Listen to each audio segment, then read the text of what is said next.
मैना मायरिया कहेली समुझाई, कहेली समुझाई जी। हम ना देब अपन गौरा दुलारी जी।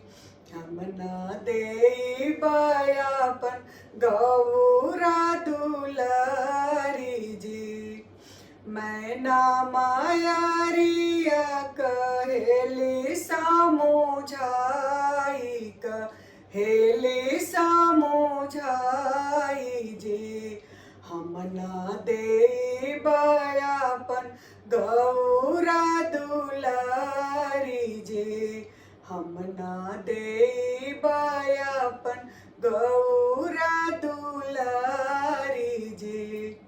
हमारी दुलारी गौरा अति सुकुवारी जी, अति सुकुवारी जी। भूत बैताल देखी जाई है डेराई जी।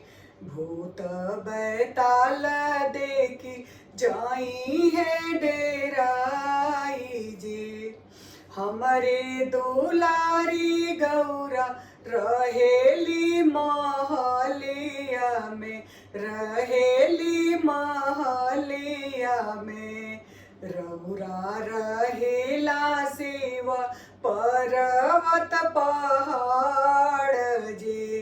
रौरा रहेला शिव पर्वत पहाड़ जी।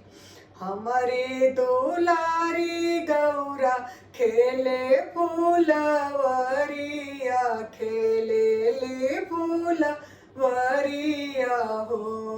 रौरा खेलीला शिवा जंगल झाड़ी जी। रौरा खेलीला शिवा जंगल झाड़ी जी।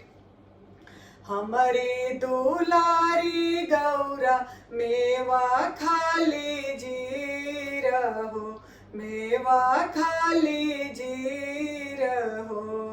रौरा खाइला सेवा भांगिया पिसाय जी।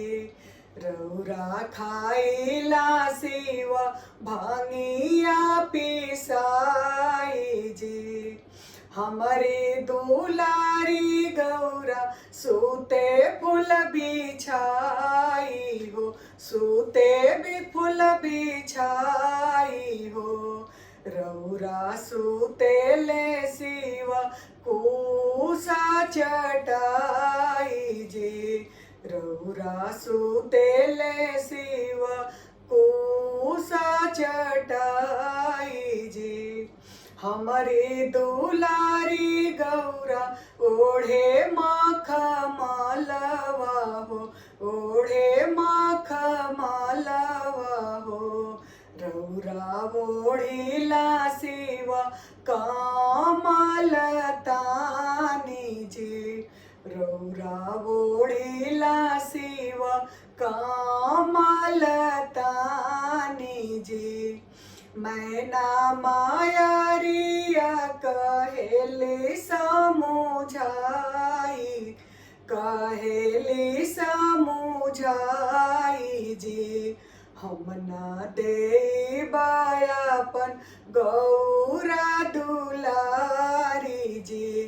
हम ना देब अपन गौरा दुलारी जी।